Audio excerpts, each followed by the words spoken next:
మంచి ఆహారంతో పాటు కావాలి స్వచ్ఛమైన నీరు. అదే సనాతన్ జల్. వివరాలకు 8919763872. BRS working president KTR, Telugu Desam జాతీయ ప్రధాన కార్యదర్శి ఏపీ మంత్రి నారా లోకేష్ రహస్యంగా భేటీ అయ్యారా అనేదే ప్రెజెంట్ తెలంగాణ రాజకీయాల్లో హాట్ టాపిక్ గా మారింది.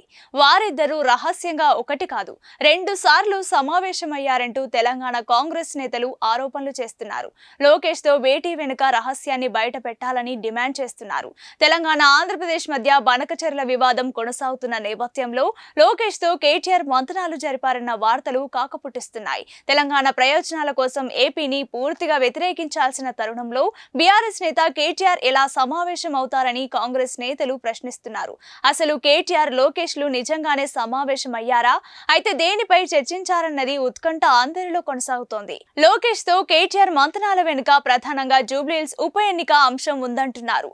బనకచెర్ల విషయం అట్లుంచినా గోపీనాథ్ మరణంతో త్వరలో జరగనున్న జూబ్లీహిల్స్ ఉప ఎన్నిక తెలంగాణలో అధికారంలో ఉన్న కాంగ్రెస్, ప్రతిపక్ష బీఆర్ఎస్ లకు ప్రతిష్టాత్మకంగా మారింది. తమ స్థానాన్ని తిరిగి దక్కించుకోవాలని గులాబీ పార్టీ భావిస్తుండగా ఎలాగైనా గెలుచుకొని తీరుతామని కాంగ్రెస్ నేతలు అంటున్నారు. జూబ్లీహిల్స్ ఉప ఎన్నికలో గెలుపు కాంగ్రెస్ తేనని ముఖ్యమంత్రి రేవంత్ రెడ్డి కూడా బీఆర్ఎస్ కు సవాల్ విసరడంతో ఈ ఎన్నిక 2 పార్టీలకు కీలకంగా మారింది.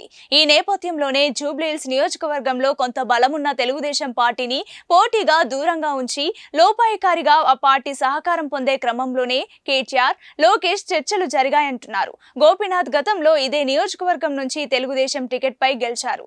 ఆ తర్వాత బీఆర్ఎస్ లో చేరి మళ్లీ జూబ్లీహిల్స్ నుంచే గెలుపొందారు.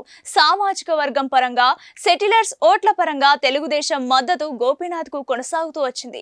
ఇప్పుడు గోపీనాథ్ మరణంతో ఆ స్థానంలో తెలుగుదేశం పార్టీ అభ్యర్థిని నిలపడానికి ప్రయత్నాలు సాగుతున్నాయని, మిత్రపక్షం బీజేపీతోనూ ఈ విషయం చర్చిస్తున్నారని వార్తలు వచ్చాయి. గోపీనాథ్ మరణం సమయంలోనూ లోకేష్ నివాళి అర్పించారు. గోపీనాథ్ కుటుంబ సభ్యులను హైదరాబాద్ వచ్చి పరామర్శించారు. గోపీనాథ్ కుటుంబ సభ్యులకు కూడా టీడీపీ నేతలతో మంచి సంబంధాలున్నాయి. ప్రతిష్టాత్మకంగా ఉండబోతున్న ఉప ఎన్నికలో గోపీనాథ్ కుటుంబ సభ్యులనే పోటీకి నిలబెట్టాలని బీఆర్ఎస్ భావిస్తోంది. అందుకే టీడీపీ సహకారం ఉంటే మళ్లీ తమ స్థానాన్ని దక్కించుకోవచ్చునని బీఆర్ఎస్ భావిస్తుందని, అందుకే లోకేష్ తో కేటీఆర్ చర్చించారని అనుమానిస్తున్నారు. అది విషయం.